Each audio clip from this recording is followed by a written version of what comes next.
안녕하세요. 일본에서 생활하는 사람들의 모임 줄여서 1승3무의 이영호입니다.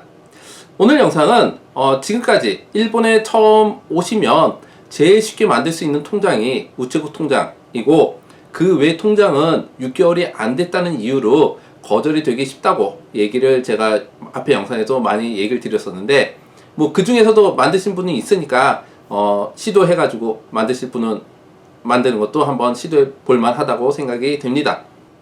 지금 5월 6일부터 일본의, 한국으로 얘기하면 외환법과 국제무역관리법, 일본으로 얘기하면 외국 가와세 오요비 가이고쿠 가와세 오요비 가이고쿠 보에기호 17조의 규정이 어떤 규정이냐면, 그 외환 거래하는 데에 있어서 규제 대상의 거래인지 아닌지를 해당하지 않는다는 것을 확인하는 게 의무로 되었습니다. 요게 뭐냐면,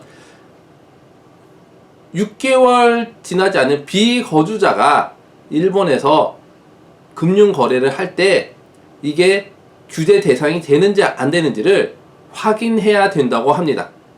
그 얘기는 결국 확인을, 보통 국내 송금이라면 확인을 안 하기 때문에 국제 송금으로 거래를 바꿔서, 그러니까 국제 송금 수속을 해서 국제 송금 시간도 걸릴 뿐더러 국제 송금의 송금 수수료가 발생하게 됩니다. 그러니까 6개월 이내에 있을 경우는. 그래서 요거를 어떻게 회피할지와, 그 다음에 앞으로 한국에서 일본에 들어올 때 어떤 준비를 하고 들어와야 되는지에 대해서 좀 간략하게 얘기해 보려고 합니다. 구자간 송금. 우체국은 예전 제 영상을 만들었으면 원래 옛날에는 무료였다가 지금은 100엔으로 구자간 송금이 됐는데, 지금 이 법이 시행됨으로써 이제 우체국에서 창구에서 보낼 때는 수수료가 7,500엔이 듭니다. 이건 7,500엔은 국제 송금 수수료가 되기 때문에 7,500엔이 들고요. 그 다음에 ATM기 기기에서는 보낼 수가 없습니다. 그 다음에 유조 통장 아프리라든가 유조 다이렉터. 유조 통장 아프리는 뭐냐면 핸드폰의 앱이라든가, 그 다음에 다이렉트는 그 인터넷 뱅킹이 할 때는 3,000엔이 듭니다. 그 다음에 유조 비즈 다이렉트는 회사의 우체국 인터넷 뱅킹인데 여기서는 보낼 수 없습니다. 우선 이렇게 국제 송금 수수료가 뭐 적게는 3,000에서 많게는 7,500엔이 드니까 구자간으로 송금하는 건 조금 힘들지 않을까 라는 생각이 들고요. 그 다음에 두 번째, 현금을 송금했을 때는 현금만 가능한데, 여기서 비거주자 손님이 보내는 거와 비거주자 손님의 구자로 보내는 것은 되지가 않습니다. 결국은 현금, 전신화는 현금으로 보낼 수 있지 않을까라고 생각이 되지만, 우선 비거주자일 경우는 비거주자가 누구한테 돈을 보낸다든가 아니면 비거주자 통장으로 돈을 받는다든가 이게 안 됩니다. 그 다음에 통상 하라이코미는 가능한데, 이거는 간단하게 얘기하면 뭐냐면, 전기, 수도, 가스, 인터넷 요런 거를 그 편의점이라든가 은행에서 낼 수 있는 용지가 옵니다. 요거를 은행에 가져가서 낸다든가 아니면 편의점에 낸다든가 하는 거는 제약이 없이 가능하다고 합니다. 근데 이것도 ATM기에서 하는 거는 안 되고요. ATM기는 이제 기계에서 하는 건 안 되고요. 자, 그러면 비거주자의 요건은 어떤 게 비거주자의 요건인가? 우선 일본인인 경우와 외국인인 경우가 있는데, 일본인인 경우에 해당하는 거는 여기서는 이제 영주권자가 여기에 해당하지 않을까라고 생각이 되는데, 2년 이상 해외에 있으면서 만약에 잠시 일본에 왔었어도 이게 6개월 이상 되지 않았을 경우는 비거주자로 된다고 합니다. 그 다음 외국인일 경우는 뭐 첫 번째 요건에 제일 많은 분들이 여기에 해당되겠지만 6개월 미만인 일본 온 지 6개월 미만이 됐을 때는 비거주자가 된다고 합니다.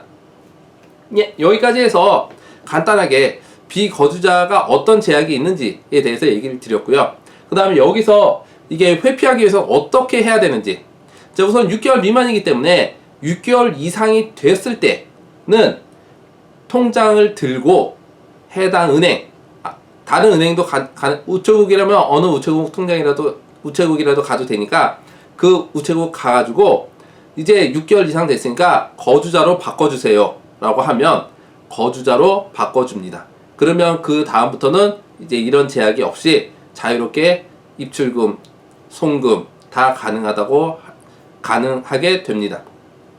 여기서 만약 6개월이 안 됐을 때 거주자 통장으로 바꿀 수 있는 방법이 있는지에 대해서 은행에 확인을 했는데, 만약에 아르바이트를 한다든가 아니면 어떤 사무실에서 그 일을 하게 돼서 그거를 뭐 주소, 전화번호, 회사 이름을 은행에 등록을 시키면 그 다음부터는 거주자로 바꿀 수 있다고 합니다.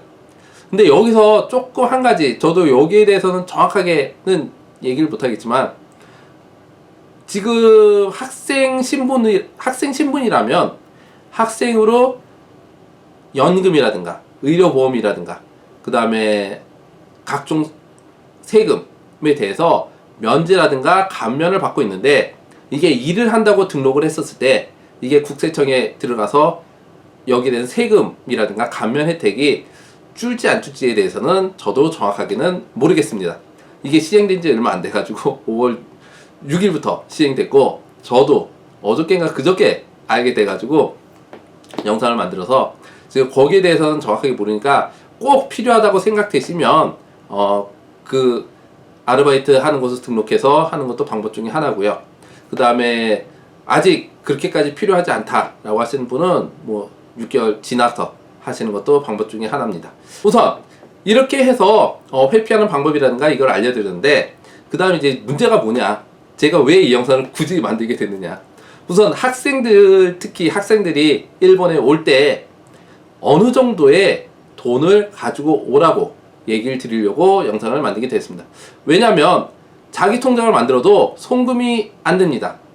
아니면 송금이 되더라도 아까처럼 우체국 통장 같은 경우는 해외 은행을 거쳐, 미국이나 유럽의 은행을 거쳐서 들어오기 때문에 N으로 보낼 수 없고 달러로 교환하든가 아니면 유로로 교환해서 일본으로 들어오게 됩니다. 우선 시간적인 면에서도 조금 시간이 걸리고, 송금 수수료 면에서도 보통 은행보다는 좀 더 비싼 거 아닌가, 아까 7,500엔 얘기를 여기 나와서 좀 더 비싼 거 아닌가 라고 생각이 돼서, 저도 한국에서 우체국 통장으로 송금을 해본 적이 없어가지고 얼마가 될지는 정확하게 모르겠지만, 우선 송금 수수료도 어느 정도 되기 때문에 여기에 대해서 일본에 입국하실 때 미리 6개월 정도 쓸 수 있는 돈을 들고 들어오는 게 낫지 않을까 라는 생각이 들고요. 현금으로. 그 다음에 현금으로 들고 오기가 좀 불안하다 라고 하시는 분들은 그 한국 통장에서 일본에서 편의점이라든가 우체국 통장에서 내 통장에 돈이 어느 정도 있으면 그 있는 만큼에 대해서 캐시카드에서 뽑을 수 있다고 하는 카드가 있다고 합니다. 그래서 요 카드를 준비해서 오시는 것도 방법 중에 하나고요.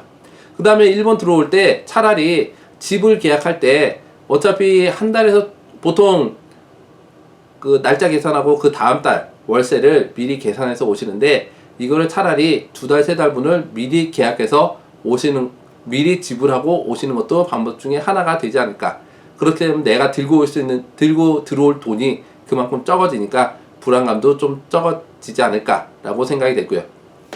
자, 그리고 돈을 들고 오면 그 다음에 월세 송금이라든가 그 다음에 어디다 뭐 송금해야 될 때 이건 어떻게 하느냐, 그거는 방금 제가 얘기했듯이 국제 송금을 하게 되면 수수료가 워낙 비싸기 때문에 아까 얘기했듯이 무통장, 그러니까 저번 영상에 무통장으로 보낼 수 있는 방법에 대해서 영상을 만들었으니까 그 영상을 참고해서 송금을 하시면 됩니다.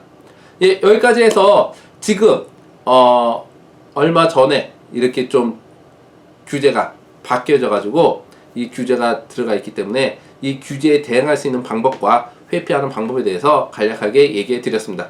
예, 구독과 좋아요 부탁드리고요. 또 다른 좋은 유익한 사항이 있으면 또 영상을 만들도록 하겠습니다. 감사합니다.